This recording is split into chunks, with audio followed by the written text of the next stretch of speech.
ఇచ్చేద్దావా సరే, చట్టపరంగా విశ్వాసం నమ్మకం కూడా కొద్ది వాటి పక్క కూడా ఆడితే నేను పట్టించుకోండి దాని గురించి.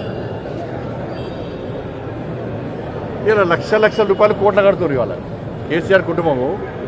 2022లోనో 23లోనో నా మీద 100 కోట్ల ఇచ్చేదా వేసాడు. ఏమైంది? మళ్ళీ 10 కోట్లకు ఇచ్చేదా వేసాడు. కోట్లు చూసుకుంటే అవి ఉండేది కాదు, పోయేది కాదు. కోర్టు మీద నమ్మకం ఉంది మాకు. ఆడ 11 లక్షలు కడితేవి, అంతకుముందు కడితేవి. ఇంకా సిరిసిల్ల లాంటి నియోజకవర్గం వల్ల మొన్న వరదలు వస్తే చచ్చిపోయారు. ₹1 ఇచ్చినావా? ఈ 10 లక్షలు ఇచ్చుకోపోయి ఇక సిరిసిల్ల ఇస్తే ఏమే కోట్ల రూపాయలున్నాయి.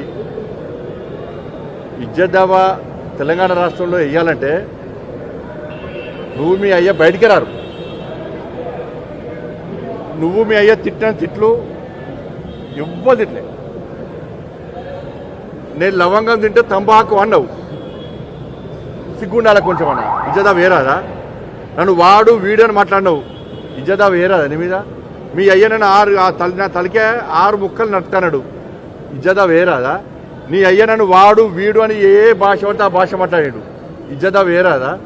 తెలంగాణ రాష్ట్రంలో ప్రజలను దళిత బంధు, దళితులు ముఖ్యమంత్రి చేస్తా అన్నావు, మోసం చేస్తావు. ఇజ్జదా వేస్తే ఏడుంటావు నువ్వు? యువతకు ఉద్యోగాలు ఇస్తావు, మోసం చేస్తావు. ఇజ్జదా వేస్తుంటే నువ్వు నీ అయ్య ఏడుంటారు? నిరుద్యోగ బుద్ధి ఇస్తావు, ఇయ్యలేదు. ఇజ్జదా వేస్తే ఏడుంటావు నువ్వు? రుణమాఫీ అన్నావు, చేయలేదు. ఇజ్జదా వేస్తే ఏడుంటావు నువ్వు? డబుల్ బెడ్రూమ్ ఇస్తావు, మోసం చేస్తావు. ఇజ్జదా వేస్తే ఏడుంటావు నువ్వు? గట్ల బెదిరిస్తే భయపడే వ్యక్తి బండి సంజయ్ కాదు. నువ్వు ఉద్యమం పేరుతో వచ్చినావు, మీ నాయన పేరు చెప్పి మీ అయ్య పేరు చెప్పి నువ్వు వచ్చినావు. నేను 9 సార్లు జైలుకి పోయినా. నా మీద నీ ప్రభుత్వం పెట్టిన కేసులు 109 కేసులు. 9 సార్లు జైలుకి పోయినా. 109 కేసులు. అర్ధరాత్రి ఎత్తుకపోయారు, మధ్యాహ్నం పూట ఎత్తుకపోయారు, రాళ్ల దాడులు చేశారు. కానీ అన్నిటినీ నేను ఎట్లా ఎదుర్కొన్నా? రాజకీయ నాయకుడు నేను. ధైర్యంగా రాజకీయాన్ని ఎదుర్కొనే తప్ప ఇజ్జదావాలు వేసి బెదిరించే ప్రయత్నం చేస్తే భయపడే వ్యక్తి బండి సంజయ్ కాదు. నువ్వు ఏదో అనుకుంటున్నట్టున్నావు. ఇజ్జదావ్యంగానే నోటీస్ చేయగానే బండి సంజయ్ భయపడతాడు. తెలంగాణ సమాజానికి నేను అప్పీల్ చేస్తున్నా.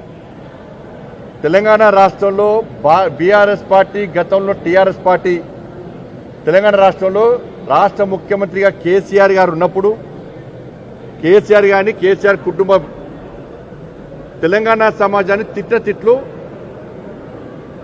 వాస్తవమా కాదా? అదే కుటుంబం ఇవాళ నాలాంటి సామాన్య కార్యకర్తల మీద ఇజ్జదావా వేసి బెదిరించే ప్రయత్నం చేస్తే వీళ్ళని ఏం చేయాలో తెలంగాణ సమాజం ఆలోచించాలి. ఇది కరెక్టా? నేనే బూతులు మాట్లాడలే, ఇక్కడ వాస్తవాలు మాట్లాడినా. నేను కోర్టుల పక్కన నిరూపించుకుంటాను. ఈ ప్రభుత్వము ఇవాళ గతంలో కేసీఆర్ ప్రభుత్వం ఏం చేసింది? ఫీజు రియంబర్స్మెంట్ అనగానే ఒక కమిటీ వేసింది.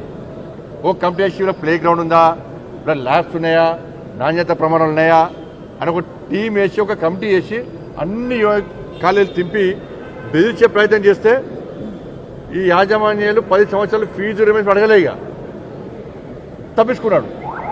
ఇప్పుడు కాంగ్రెస్ పార్టీకి సంబంధించిన ప్రభుత్వం కూడా అదే పందాన పోయి వాళ్ళు ఫీజు రియంబర్స్మెంట్ వాళ్ళంటే ఇవాళ ఈ 3 మంత్రులను ముఖ్యమంత్రి గారు ఏమంటున్నారు?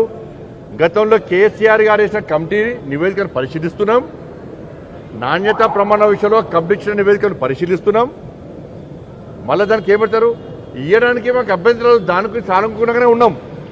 ఫీజు రియంబర్స్మెంట్ సానుకూలంగానే ఉన్నారట, కానీ బెదిరిస్తారట. బెదిరించి మళ్ళీ అడగకండి, మీరు స్ట్రైక్ చేయకండి అని చెప్పి బెదిరింపు ధోరణికి కాంగ్రెస్ పార్టీ ప్రయత్నం చేస్తున్నది. అందుకే దొందే. ఆ ప్రభుత్వ పాలనకు ఈ ప్రభుత్వ పాలనకు ఏం తేడా లేదు. కాబట్టి ఫీజు రియంబర్స్మెంట్ నేను మళ్ళీ డిమాండ్ చేస్తున్నా. 15 లక్షల మంది విద్యార్థులు రోడ్ల పడ్డారు. వాళ్ళ కుటుంబ సభ్యులు చాలా టెన్షన్లో ఉన్నారు. చదువుడా చదువుడా అటువంటి ఆలోచనలో ఇలా టెన్షన్ వాతావరణంలో ఇలా పేరెంట్స్ ఉన్నారు. యాజమాన్యాలు సిబ్బందులకు జీతాలు చెల్లించలేక, బిల్లుల కిరాయిలు కట్టలేక, కరెంటు బిల్లులు కట్టలేక ఇలా అప్పుల పాలై బ్యాంకులో లోన్ తీసుకొని బ్యాంకులకు మిత్తి మీద మిత్తి కట్టలేక యాజమాన్యాలు కూడా ఆత్మహత్యలు చేసుకునే పరిస్థితి వచ్చింది.